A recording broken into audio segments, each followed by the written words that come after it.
bisa melihat orang itu hadir dalam sistem komputer, tapi cuma warnanya hijau begitu saja karena pakai sinar laser itu. Orangnya bicara, orang melihat, dia bergerak, dia ngomong. Wah, orang kagum. Dah gini aja, masih ingat seperti dulu film Star Trek? Toto orang bisa hilang, bisa muncul di mana begitu. Nah, sekarang itu betulan terjadi. Itu nggak cuma dongeng atau cerita, hebat sekali.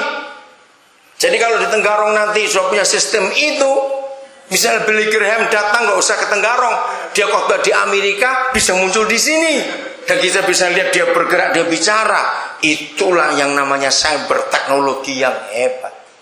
Nah, karena kehendak Papa supaya semua orang diselamatkan dan mempercepat penginjilan itu, maka ditemukan hal-hal yang luar biasa. Tapi lagi sekali setan kurang ajar. Dia membalikkan jadi situs-situs porno. Orang jadi berdosa. Nah, sekarang itu semua pilihan kita. Ya, Matius 24 masih lanjut tentang ini dulu. Matius 24 ayat 14. Oh, hati Papa kita penuh kasih. Kita semua masih ingat Yohanes 3:16, betul? Awas saudara nggak hafal Yohanes 3:16. Kalau ada yang tidak hafal Yohanes 3:16 masih belum Kristen. Ya, betul. Kita menjadi Kristen gara-gara ayat itu. Ya, maka itu yang sudah ngaku Kristen nggak hafal, awas. Harus hafalkan mulai hari ini. Sudah, saya baca Matius 24 ayat 14. Lihat.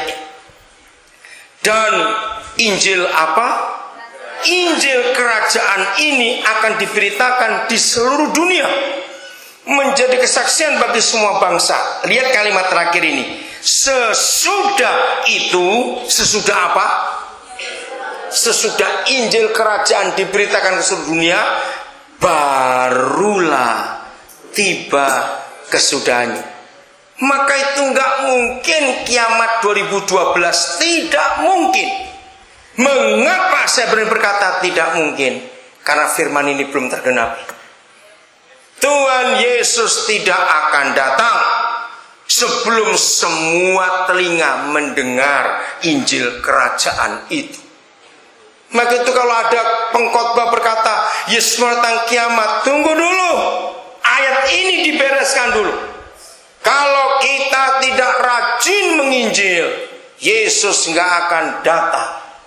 Nah, untuk mempercepat Injil kerajaan itu, maka Roma 11:36 terjadi. Segala sesuatu adalah dari Dia. Maka Papa ciptakan internet. Hebat sekali. Nah, sekarang kita akan mendengar nama-nama orang ini. Saudara, orang pertama di dunia yang membuat komputer jadi begitu hebat dan manusia bergantung penuh pada dia, orang itu namanya Bill Gates. Dan yang menyedihkan, 90 sekian persen orang-orang yang hebat di bidang cyber, bidang IT, itu justru bukan orang Kristen. Harusnya anak-anak Tuhan. Bill Gates itu seorang mahasiswa dropout. Tahu kata dropout? Artinya apa?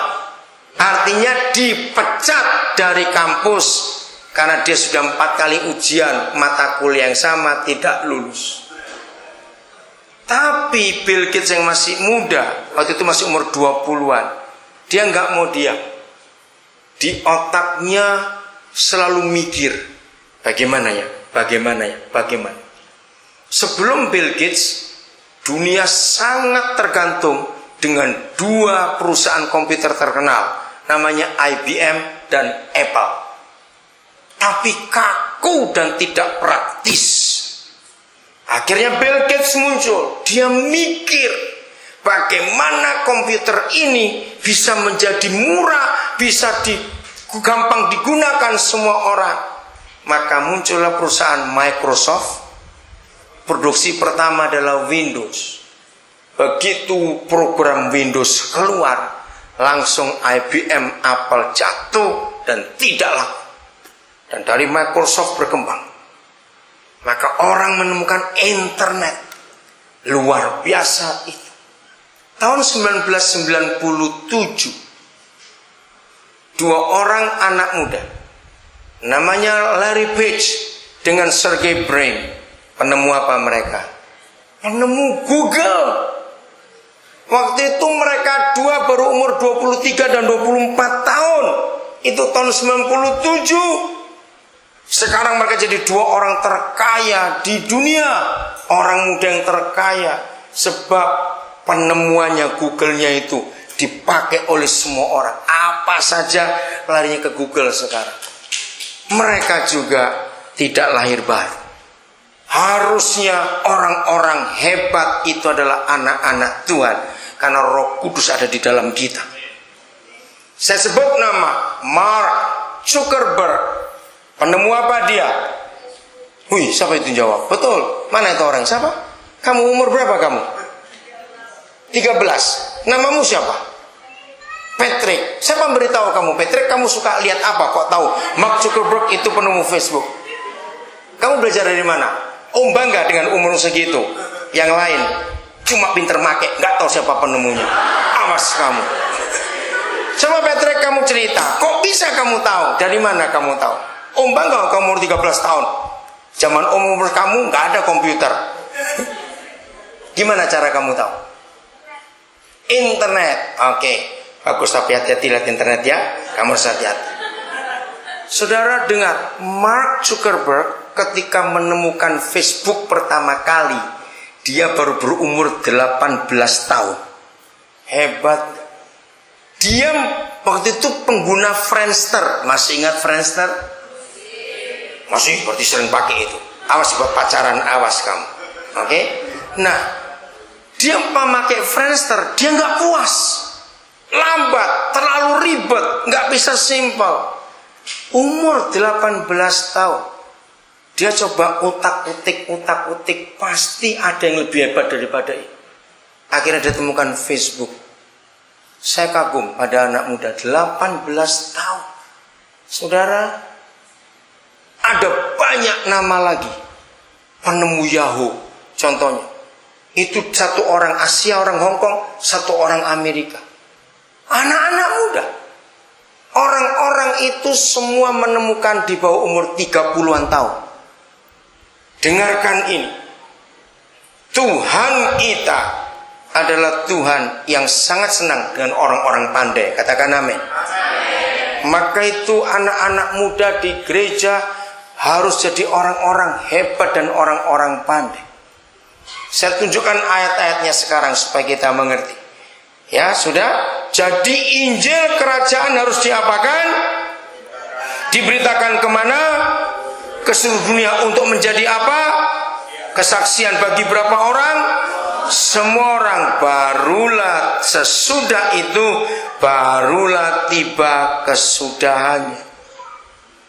Jadi dengan internet, dengan dunia maya, penginjilan akan lebih cepat selesai.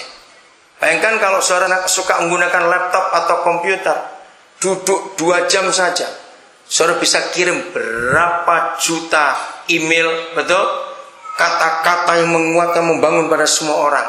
Maka itu tolong Pak Stanley, dorong anak-anak muda Tenggarong menguasai bahasa Inggris dengan baik. Kalian harus menguasai bahasa Inggris dengan baik. Jangan menguasai bahasa Melayu saja.